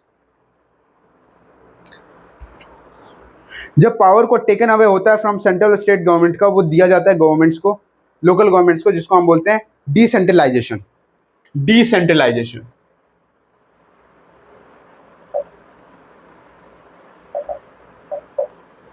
यहाँ पे आप मार्क कर लो एक टाइप से, डिसेंट्रलाइजेशन क्या बोला है, ये एक टाइप से बोला गया है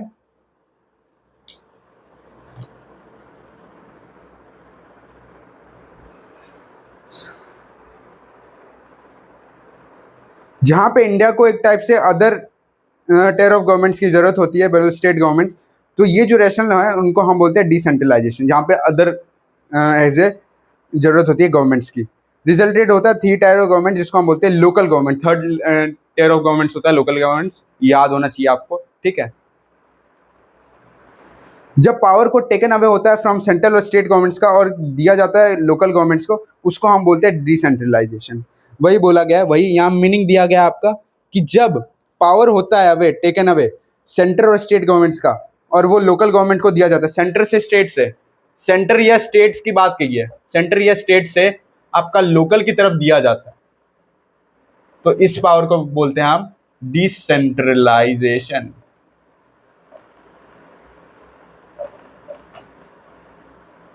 याद रखना, सेंट्रल से जो स्टेट, सेंट्रल या स्टेट से जो पावर लोकल की तरफ दिया जाएगा, पावर जो दिया जाएगा, उस पावर को हम बोलेंगे, उसको हम बोलेंगे, उस पावर को हम बोलेंगे डिसेंट्रलाइजेशन पावर, उसको हम बोलेंगे डिसेंट्रलाइजेशन पावर। याद रख लेना, ठीक है। याद होगा आपको या नहीं? याद कर लेना इसको। डिसेंट्रलाइजेशन पावर जो है वो बहुत बार पूछा गया, बहुत बार रिपीटेड क्वेश्चन है ये आपका। एक तो ये पूछा गया है कि डिफाइन डिसेंट्रलाइजेशन, ठीक है। दूसरा पूछा गया है डिफाइन डिसेंट्रलाइजेशन ऑफ पावर, ठीक है, वो सब पूछा गया। ये जो लार्ज इश्यूज वगैरह जो सॉल्व करता है वो डिसेंट्रलाइजेशन करती है, जिसके अंदर आपका एक टाइप से लोकल गवर्नमेंट बैठती है इसके अंदर, ठीक है। जो पीपल वो बेटर नॉलेज है, प्रॉब्लम्स नहीं है उनके लोकेलिटीज़ में, तो ये भी बेटर आइडियाज़ है जहाँ पे वो अपने पैसे खर्च कर सकते हैं कि वो कैसे मैनेज करेंगे चीज़, उसको ज़्यादा एफिशिएंटली वो मैनेज कर पाएंगे। यहाँ पे लोकल गवर्नमेंट जो पॉसिबल करता है कि जो पीपल से वो डायरेक्टली पार्टिसिपेट करेंगे डिसीजन मेकिंग में। ये हेल्प करता है इनकुलकेट करने के लिए हैबिट ऑफ डेमोक्रेटिक पार्टिसिपेशन को लोकल गवर्नमेंट्स को। एक बेस्ट वे है रियलाइज करने के लिए एक इंपॉर्टेंट प्रिंसिपल ऑफ डेमोक्रेसी को, जिनको हमने self government, local self government हमने इनको बोला, ठीक है। जो यहाँ रुको एक सेकेंड, जहाँ पे लोकल गवर्नमेंट्स एक टाइप से रियलाइज करती है एक इंपॉर्टेंट प्रिंसिपल ऑफ डेमोक्रेसी को, उसको हम लोकल सेल्फ गवर्नमेंट बोलते हैं। यहाँ लोकल सेल्फ गवर्नमेंट भी क्वेश्चन आता है आपका कि लोकल सेल्फ गवर्नमेंट हम किसको बोलते हैं, तो लोकल सेल्फ गवर्नमेंट हम उसको बोलते हैं जहाँ पे आपका प्रिंसिपल ऑफ डेमोक्रेसी रियलाइज होता है। प्रिंसिपल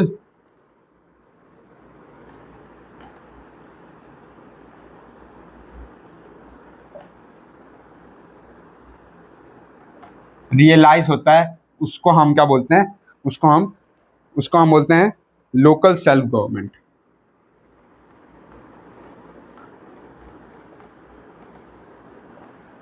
ठीक है। यह जरूरत होती है रिकॉग्नाइज करने के लिए, डिसेंट्रलाइजेशन जो वो है रिकॉग्नाइज करती है अपने कॉन्स्टिट्यूशन को। सिंस देन यहाँ पे बहुत ज़्यादा सेवरल अटेम्प्ट्स होते हैं डिसेंट्रलाइज करने के लिए पावर्स को लेवल्स ऑफ विलेजेस में और टाउन्स में, ठीक है, टाउन्स में। अब इतना जल्दी है, एक बार आप स्क्रीनशॉट ले लो जल्दी से जल्दी, ज़्यादा टाइम नहीं है आपके पास।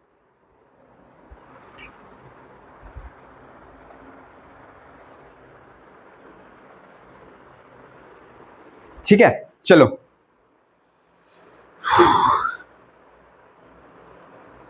जब डिसेंट्रलाइजेशन की जरूरत होती है, ये सब पढ़ा दिया था, चलो ठीक है। पावर जो है लेवल ऑफ विलेजेस का, टाउन्स के, पंचायत जो है विलेजेस में और म्यूनसिपैलिटीज अर्बन एरियाज में, वो सेटअप होते हैं सभी स्टेट्स में। लेकिन ये जो वो डायरेक्टली अंडर होते हैं, control by the state governments control करती है इसको। क्या करती है इसको? स्टेट गवर्नमेंट ही इसको कंट्रोल करती है। जो आपके पंचायत विलेजेस के जो पावर्स होते हैं, जिनके पास होते हैं, वो कौन करता है? स्टेट गवर्नमेंट ही करता है। इलेक्शन जो है ये सारे लोकल गवर्नमेंट्स होते हैं, ठीक है, जो हेल्ड नहीं होता है रेगुलरली। लोकल गवर्नमेंट्स के अंदर इलेक्शन हेल्ड नहीं होता है, याद रखना। गवर्नमेंट जो है वहाँ पे कोई भी पावर्स, गवर्नमेंट जो है उनके पास कोई भी पावर नहीं होता है एज ए रिसोर्स ऑफ, उनके खुद के रिसोर्स के लिए कोई भी पावर नहीं होता है। दस यहाँ पे एक टाइप से ज़्यादा लिटिल डिसेंट्रलाइजेशन है इफेक्टिव टर्म्स में। जो मेजर स्टेप्स लिए गए हैं डिसेंट्रलाइजेशन के, वो 1992 में लिए गए थे। 1992 में लिए थे, ये 1992 में स्टार्ट हुआ था, याद रखना, ठीक है। 1992 में लिया गया था। जिसके अंदर जो कॉन्स्टिट्यूशन था वो अमेंडमेंट हुआ था बनाने के लिए थर्ड ईयर ऑफ डेमोक्रेसी से वो ज़्यादा पावरफुल। नाउ जो कॉन्स्टिट्यूशनल मैंडेटरी है, पेज नंबर 24 में जो आपके 5 बुलेट पॉइंट दिए हुए हैं, उस 5 बुलेट पॉइंट्स को आपको याद करना है। ये आपका पॉइंटर है, मैं बस समझा देता हूँ, ना लिखूंगा ना कुछ। अगर आपको थोड़ा इंपॉर्टेंट लग रहा है तो थोड़ा जो जो मेन पॉइंट्स है, जो जो आपके मीनिंग्स बन रहे हैं, वो मैं आपको लिख दूंगा। ना ये कॉन्स्टिट्यूशन जो मैंडेटरी करता है कि हम रेगुलर इलेक्शंस को जो है वो होल्ड करेंगे लोकल गवर्नमेंट बॉडीज में। सीट जो है वो रिजर्व्ड होगी इलेक्टेड बॉडीज में और एग्जीक्यूट करेगी हेड ऑफ दिस इंस्टीट्यूशन और शेड्यूल कास्ट, शेड्यूल ट्राइब और अदर बैकवर्ड क्लासेस में। सीट्स रिजर्व्ड होगी इलेक्टेड बॉडीज के अंदर, ठीक है, शेड्यूल कास्ट, शेड्यूल ट्राइब और शेड्यूल अदर बैकवर्ड क्लासेस को आप बोल सकते हो, ठीक है। एटलीस्ट जो one third of all position जो रिजर्व्ड है वुमेन्स के लिए। 1/3 जो पोजीशन है वो किन के लिए रिजर्व्ड है? वो वुमेन के लिए रिजर्व्ड है, रिजर्व्ड फॉर वुमेन, ठीक है। सभी पोजीशन जो इंडिपेंडेंट कॉन्स्टिट्यूशन है उसको हम बोलते हैं state election commission. State election commission पे क्वेश्चन आ चुका है आपका यूपीएससी के अंदर भी कि डिफाइन स्टेट इलेक्शन कमीशन क्या होता है। तो स्टेट इलेक्शन कमीशन होता है जहाँ पे इंडिपेंडेंट इंस्टीट्यूशंस होते हैं। एक इंडिपेंडेंट इंस्टीट्यूशन जहाँ पे आपका फॉर्म होगा उसको हम स्टेट इलेक्शन कमीशन बोलेंगे, और वो क्रिएट होता है हर एक स्टेट्स में, और वो पंचायत और म्युनिसिपल कॉरपोरेशन के द्वारा क्रिएटेड होता है। पंचायत और म्युनिसिपल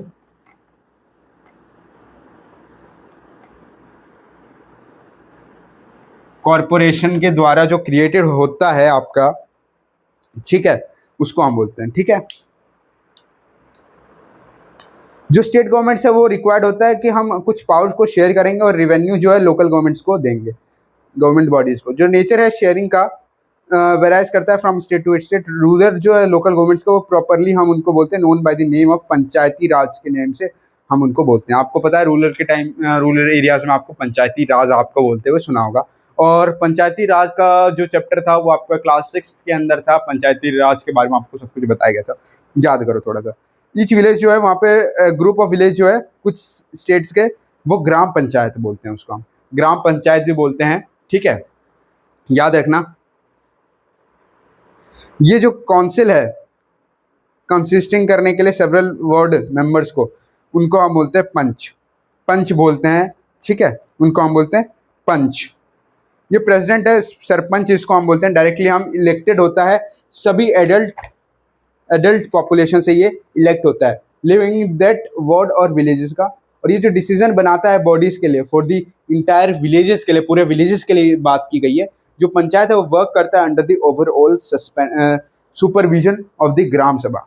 जितने भी वोटर्स है विलेजेस के अंदर उनका मेंबर्स, मतलब जो विलेज है उनके खुद के मेंबर्स होते हैं, ठीक है।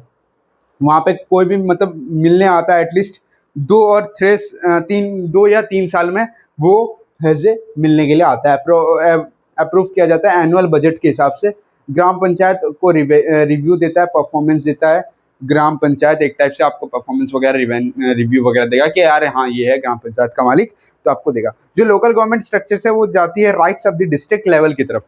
लोकल गवर्नमेंट किधर जाती है? डिस्ट्रिक्ट लेवल की तरफ। लोकल गवर्नमेंट डिस्ट्रिक्ट लेवल की तरफ जाएगी। लोकल गवर्नमेंट जो होते हैं, ठीक है, वो आपका डिस्ट्रिक्ट लेवल की तरफ जाएगी। एक टाइप से स्ट्रक्चर है। ये जो फ्यू ग्राम पंचायत है वो ग्रुप्ड है एक साथ फॉर्म करने के लिए, जिसको हम बोलते हैं पंचायत समिति और ब्लॉक बोलते हैं, और मंडल भी इसको बोलते हैं, ठीक है। ब्लॉक बोलते हैं ना, एक सारे ब्लॉक वगैरह जो आपने सुना होगा कि ब्लॉक में जाओ, तो यही है ब्लॉक, ठीक है। जो मेंबर्स ऑफ कुछ रिप्रेजेंटेटिव होते हैं बॉडीज को इलेक्टेड होते हैं by the all the panchayat members का। इस एरियाज में जितने भी पंचायत समिति से और मंडल्स हैं डिस्ट्रिक्ट में एक साथ कॉन्स्टिट्यूट करती हैं, जिनको हम बोलते हैं जिला या डिस्ट्रिक्ट्स। डिस्ट्रिक्ट्स बोला जाता है आपका डिस्ट्रिक्ट, आपके हर एक टाउन्स में, हर एक सिटीज में आपका डिस्ट्रिक्ट्स होता है, ठीक है। पेरिस्ट क्या गया, कई सारे जो मेंबर्स है जिला पेरिस्ट के वो इलेक्टेड होते हैं member of Lok Sabha. Member of Lok Sabha से होते हैं, लोकसभा से होते हैं, और कुछ होते हैं किससे? MLA से होता है। MLA का फुल फॉर्म होता है मेंबर ऑफ लेजिस्लेटिव असेंबली। मतलब जो लेजिस्लेटिव असेंबली है उसका जो मेंबर होगा, हेड मेंबर, उसको हम एमएलए बोलेंगे। एमएलए जो बोलते हैं ना कि ये भाई एमएलए है, इससे कुछ नहीं। डीएम कौन होता है? District magistrate. इसके ऊपर आता है आपका डीएम, जो होता है वो होता है डिस्ट्रिक्ट मजिस्ट्रेट, जिस जो ऐसे क्या करते जाता है,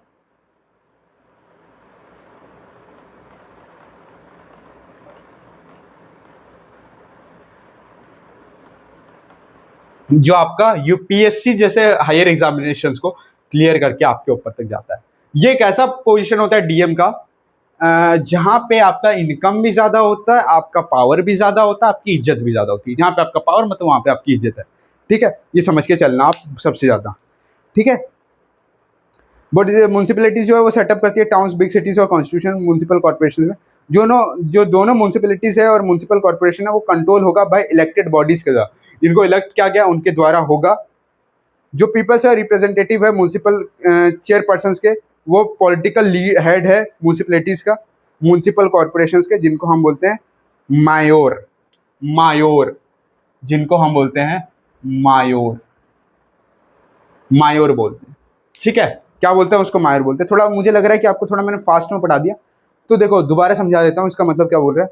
इसका मतलब बोल रहा है कि जो म्यूनसिपल चेयरपर्सन होते हैं, पॉलिटिकल हेड ऑफ म्यूनसिपैलिटीज के, एक म्यूनसिपल कॉर्पोरेशन के अंदर उस ऑफिसर को बोला जाता है मायोर।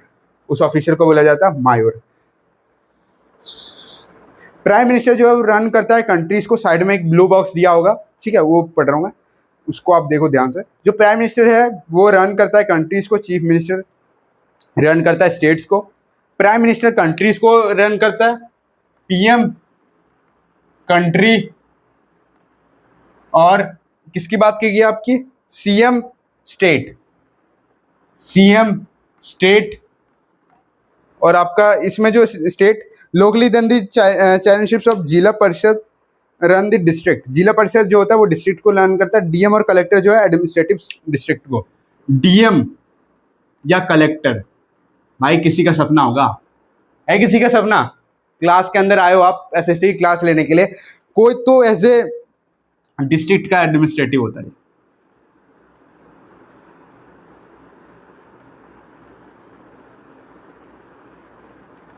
आप क्लास में आओ, किसी का कुछ सपना होगा ना कि यार हमें ये करना है।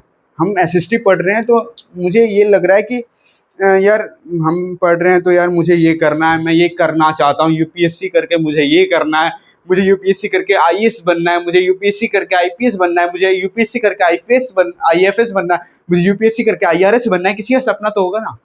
कोई तो सोच रहा होगा ना कि यार 10th में तो हम कैसे भी करके बोर्ड के अंदर 90-95% स्कोर कर लेते हैं, आगे जा करके आर्ट्स हम ले लेंगे।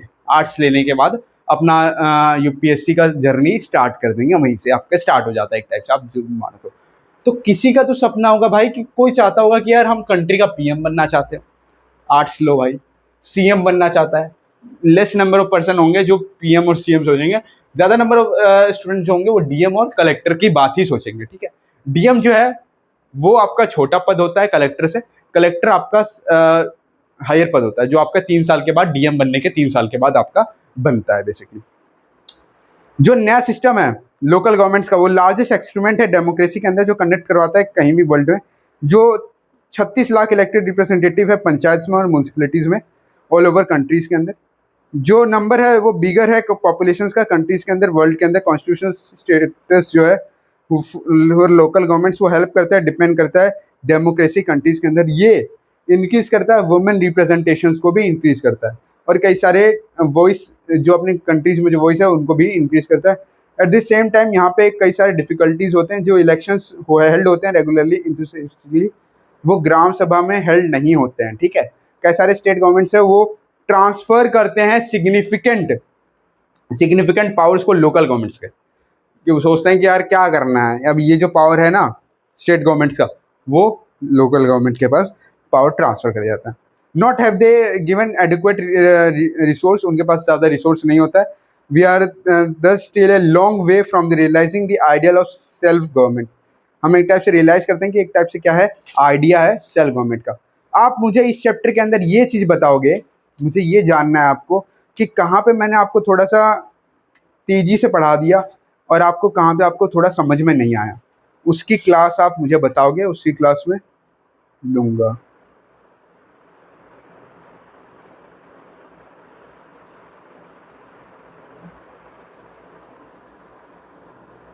एक पेज आपका छूट गया है, सॉरी। पेज था what makes India A federal country. लिखो, टॉपिक लिखो।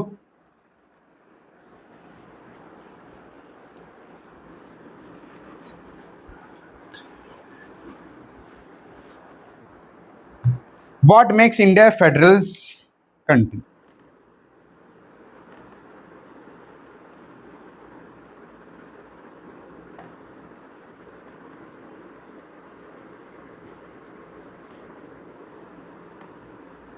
देखो भाई, तुम लोग कुछ भी सोचो मेरे बारे में, कोई प्रॉब्लम नहीं है। कोई भी बच्चा सोच रहा होगा कि क्यों आए पढ़ाने के लिए, ना इसकी एज है कोई पढ़ाने की, ना कुछ करने आता है, टाइम पास करके चले जाता है। लेकिन मैं आपको एक सिंपल सा बात बता दे रहा हूँ आज, अपने लाइफ का इम्पोर्टेंट बात तो आपको मैं बता देता हूँ। आप उसको ऐसे लेकर मत चलो, वो बच्चा है, वो कर रहा है ये काम, वो ये काम कर रहा है। वो आप ये लेकर चलो कि वो कहाँ तक पहुँच सकता है, क्या क्या कर सकता है वो। अगर वो आज अपना लाखों करोड़ों लोगों के सामने सामने बोल रहा है, सामने किसी चैप्टर को एक्सप्लेन कर रहा है, सामने आपको कुछ समझा रहा है, वो भी एक एक डेढ़ डेढ़ घंटे खड़े होकर के, दो दो घंटे खड़े होकर के, और आपको कोई चैप्टर कंप्लीट कर रहा है, इंपॉर्टेंट क्वेश्चंस बता रहा है, या छोड़ो इंपॉर्टेंट क्वेश्चन वगैरह गोली मारो, छोड़ो, आपके सामने खड़े होकर के कुछ आंसर कर रहा है, या आपके सामने, तो कई बच्चे होते हैं जो कैमरा के सामने आना नहीं चाहते, जो कैमरा के सामने बोलते हैं कि यार नहीं यार अच्छा नहीं लगता, वो शर्म से आती है। लेकिन मैं ऐसा बच्चा नहीं हूँ। मेरी जर्नी जो स्टार्ट हुई थी वो 1 साल पहले स्टार्ट हुई थी। 1 साल पहले क्या हुआ था मैं आपको बता देता हूँ। 1 साल पहले क्या हुआ था, क्योंकि बहुत बच्चों ने मुझे एक टाइप से टॉलरेट किया, एक टाइप से कि क्या टाइम पास वाला काम है क्या, बहुत बच्चों का मैंने सुना, ठीक है, कमेंट्स भी आप देख सकते हो। तो 1 साल पहले मैंने स्टार्ट किया था ऐसे मज़े मज़े में कि यार करके देखते हैं कि क्या होगा। मैंने पहली क्लास ली थी एसएसटी की, ऐसे ही ले रहा था मैं, ठीक है। तो मैंने फ़ोन ऐसे ही रिकॉर्डिंग के लिए स्टार्ट किया, छोड़ दिया। अब मैं आपको ऐसे ही हेलो वगैरह बोल करके, और आपको मैं कोई चैप्टर लिख करके आपको मैं कुछ समझाने स्टार्ट कर दिया मैंने कि हाँ ये आपको इस चैप्टर में बोल रहा है, ठीक है। मैथ्स का था, एसएसटी का था, ऐसे कुछ था, ठीक है। तो उसके अंदर क्या हुआ, फिर मुझे थोड़ा महसूस हुआ कि यार जब इतने सारे यूट्यूब टीचर्स हैं हायर वाले, वो समझा सकते हैं, तो हम क्या है भाई, हम भी तो समझा सकते हैं कुछ, तो हम भी तो कुछ कर सकते हैं भाई। अगर बंदा चाहे ना तो इस एज में आकर के जेई मेंस भी क्लियर कर देगा, इस एज में आकर के यूपीएससी भी क्लियर कर देगा। तो वो पढ़ा लिखा हो, अगर वो समझदार हो, अगर उसमें समझ हो। देखो 1000 बच्चे ऐसे होंगे जो आपकी ऐसे क्या बोलेंगे, आपके बारे में बुरा समझेंगे, इसलिए आपको टॉलरेट करते रहेंगे कि टाइम पास वाला काम है, ये मत करो, वो मत करो, जो आपको मन करेगा, पसंद होगा, या आप करना चाहते हो, ठीक है वो, और जिससे आपका थोड़ा बेनिफिट भी वगैरह हो रहा हो, ठीक है। और उस बच्चे को पता है कि इससे इसका बेनिफिट हो रहा है वगैरह वगैरह, तो उससे आपको मना करेगा कि मत कर ये सब टाइम पास। बहुत बच्चे, तो मैंने जब स्टार्ट किया था ना, मैंने जब स्टार्ट किया था 1 महीने के बाद मेरे पास बहुत मैसेज आना स्टार्ट हो गए थे। मेरे पास पूरे बच्चे अभी भी बोलते हैं कि मत कर, छोड़ दे, मत कर। लेकिन आपके सामने मैं भी एक एक डेढ़ डेढ़ घंटे खड़े होकर के आपको एक चैप्टर एक्सप्लेन करता हूँ। मेहनत मेरी भी लगती है, मेहनत आपकी भी लगती है कि आप एक एक डेढ़ डेढ़ घंटे की क्लास आप मेरे सामने मोबाइल के स्क्रीन पे आप क्लास लेते हो। सोच रहे हो, अब मोबाइल के स्क्रीन पे एक क्लास लेते हो मेरे सामने डेढ़ डेढ़ घंटे की, और आपका कोई बेनिफिट ना हो, ऐसा कुछ नहीं हो सकता, ठीक है। बेनिफिट आपका ज़रूर होगा, और इस बोर्ड एग्जामिनेशन के अंदर एसएसटी का 100% बेनिफिट मैं करवाऊंगा। एसएसटी का जो है वो मेरे ऊपर छोड़ दो आप, एसएसटी सारा मैं करवाऊंगा। साइंस भी मैं ही करवाऊंगा, लेकिन एसएसटी पे ज़्यादा इसलिए फोकस करेंगे क्योंकि SST divided into 4 subjects, economics, economics, geography, history, political science. तो पॉलिटिकल साइंस और हिस्ट्री जो है वो ज़्यादा मार्क्स इंक्लूड होता है, तो इसलिए। चलो आ जाते हैं, एक है क्वेश्चन, एक बोला है, एक टॉपिक बचा छोटा सा, उसके बाद चैप्टर खत्म है। जल्दी से करते हैं इसको, ठीक है, क्योंकि ये स्किप हो गया था गलती से, इसको मैं करवा नहीं पाया। इसका है व्हाट मेक्स, छोड़ो इसको, छोड़ दो, अब मैं क्या ही बताऊं इसके बारे में, बच्चे बोलते हैं छोड़ो। What makes India federal country, क्या बनाता है इंडिया को एक टाइप से फेडरल कंट्री कैसे बनता है, ठीक है। फेडरलिज्म वगैरह कैसे बनाया इंडिया को समझते हैं। हमने देखा है ये जहाँ पे कुछ स्मॉल कंट्रीज है जैसे बेल्जियम और श्रीलंका, वो फेस करते हैं कुछ प्रॉब्लम्स को, जहाँ पे डाइवर्सिटीज़ को मैनेज करते हैं, जहाँ पे एक टाइप से वास्ट कंट्रीज है, एक टाइप से इंडिया के अंदर कई सारे लैंग्वेजेस है, रिलीजन है, रीजन्स है, जो पावर शेयरिंग्स को अरेंजमेंट करते हैं कंट्रीज के अंदर। हम बिगिन करेंगे, कॉन्स्टिट्यूशन ऑफ इंडिया को इमर्ज होगा as an independent nation after a painful और ब्लडी पार्टीशंस का। सोन आफ्टर द इंडिपेंडेंस कई सारे प्रिंसली स्टेट्स थे जो एक टाइप से पार्ट बन गए कंट्री का पार्ट बन गए। जो कॉन्स्टिट्यूशन है वो डिक्लेयर करता है इंडिया को as a union of states को, ऑल्दो ये यूज नहीं करता है वर्ड फेडरेशन का, वर्ड यूज नहीं करता, फेडरलिज्म का वर्ड यूज नहीं करता, फेडरेशन का वर्ड यूज नहीं करता। इंडियन यूनियन जो बेस्ड है on the principle of federalism के ऊपर वो बेस्ड है। ठीक है, हम एक टाइप से जाते हैं 7 फीचर ऑफ फेडरलिज्म के ऊपर जो मेंशन दिया गया है। ये सारे जो फीचर्स है वो अप्लाई किए गए हैं प्रोविजन ऑफ इंडियन कॉन्स्टिट्यूशन। जो कॉन्स्टिट्यूशन है वो ओरिजिनली प्रोवाइडेड है 2 tier of system of governments, union government जिनको हम सेंट्रल गवर्नमेंट्स के अंदर कॉल करते हैं, हम बताते हैं रिप्रेजेंट करते हैं यूनियन ऑफ इंडिया और सेंट्रल स्टेट गवर्नमेंट्स। जो 3rd टियर ऑफ फेडरलिज्म है जो एडेड हुआ है, ये पेज नंबर 16 के अंदर पढ़ रहा हूँ मैं। ठीक है, तो ये पेज छूट गया था, 16 और 17 पेज आपका स्किप हो गया था बाय मिस्टेक, तो उसके कारण आपका छूट गया था। ठीक है, तो ये जो फॉर्म ऑफ पंचायत और म्यूनसिपैलिटीज़ है, ये एक टाइप से फेडरेशन है जहाँ पे डिफरेंट टाइप्स इंजॉय करते हैं सेपरेट जुरिडिक्शंस को। जो कॉन्स्टिट्यूशन है वो क्लियरली प्रोवाइड करता है 3 फोल्डर्स को जो डिस्ट्रीब्यूटेड है लेजिस्लेटिव पावर्स का बिटवीन यूनियन गवर्नमेंट और स्टेट गवर्नमेंट्स को। 10 contain 3 list, union list, state list और कॉन्कूर्ड लिस्ट। यूनियन, स्टेट और एक आपका कॉनकरेंट लिस्ट।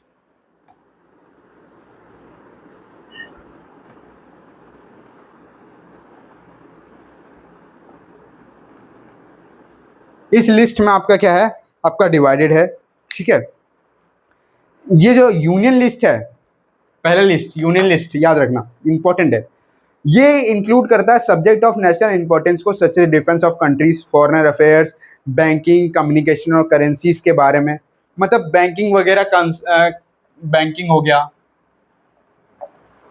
मनी हो गया, करेंसी आप बोल सकते हो, ये सब के बारे में कौन करता है, यूनियन लिस्ट आपका डिसाइड करता है। ठीक है, इंपॉर्टेंस सच है defence of countries, foreign affairs, banking, communication, they are included in this list because we need uniform policies की जरूरत होती है जो मैटर करता है all the countries. Union governments है वो बनाता है, लॉस बनाता है, कानून बनाता है जो रिलेट करता है सब्जेक्ट जो मेंशन है यूनियन लिस्ट में। स्टेट लिस्ट क्या है, जो कंटेन करता है सब्जेक्ट ऑफ स्टेट और लोकल इंपॉर्टेंस। स्टेट और लोकल जो है उनके इंपॉर्टेंस को कंटेन करता है, जैसे police, trade, commerce, agriculture, irrigation. Police हो गया, ट्रेड हो गया, ये सबको कौन करता है, स्टेट लिस्ट। कॉन्करेंट लिस्ट अब पढ़ते हैं क्या होता है। कॉन्करेंट लिस्ट क्या करता है, ये इंक्लूड करता है subject of common interest both the union government as well as state government. ये एक टाइप से कॉमन इंटरेस्ट जगाता है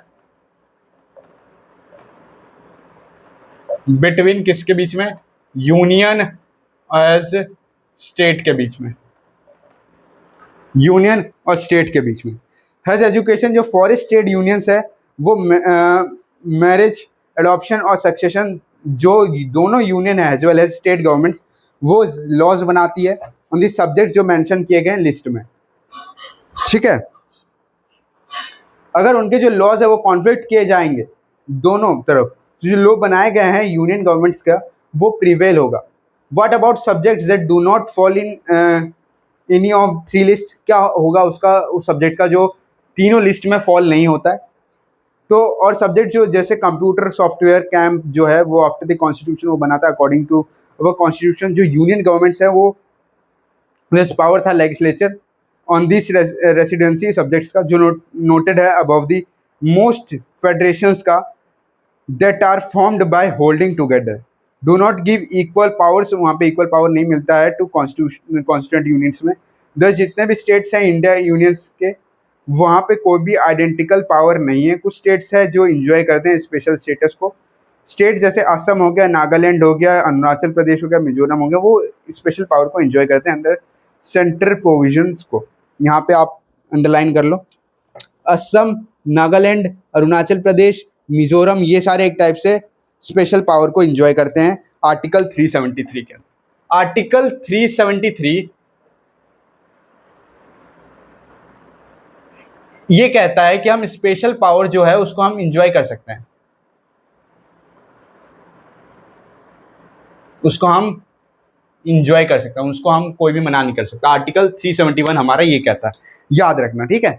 due to their peculiar social और हिस्टोरिकल सर्कमस्टांसेस, ये सारे जो स्पेशल पावर है वो स्पेशली इंजॉयड होते हैं रिलेशंस और प्रोटेक्शन ऑफ लैंड राइट्स और इंडिजीनियस पीपल्स को प्रोटेक्ट करने के लिए, ठीक है।